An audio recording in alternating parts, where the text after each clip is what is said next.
Well, the emails pour in daily into the On Your Side inbox, and Ken Amaro has been going through some of them, and he's here now with some answers for you. He begins with a question about Riverside Chevrolet, and you know that dealership is now the target of several investigations, Ken. That's correct, Jenny. Here's the latest on that dealership. New management and new ownership are now in transition, but the complaints, they're still coming in. This one is from Harry. He wants to know what are his options in this situation. He says Riverside Chevrolet promised to pay off his trade-in vehicle. They have not. It's been 90 days. What should he do? Well, my advice is very simple. File a complaint with the Florida Attorney General's office.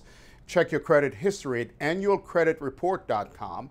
And if there's anything negative there, you need to file a rebuttal immediately. Again, we just learned about this transition, and we'll have more in our newscast. The next email is from George, who writes, without a public notice, Comcast has removed the remote DVR recording function from their mobile app.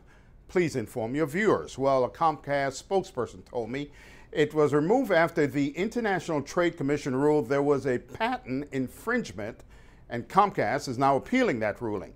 I was told that if you miss a show as a result, you may be able to watch it via Xfinity on demand. Our last email is from Taryn. It's a landlord-tenant issue, which is pretty common.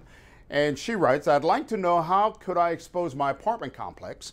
The apartment is infested with roaches. The office refuses to do anything about it. Here's what you need to do. You need to put your complaint to the landlord in writing, not a phone call. Allow them 7 days to fix or cure the problem, and also notify them at the same time.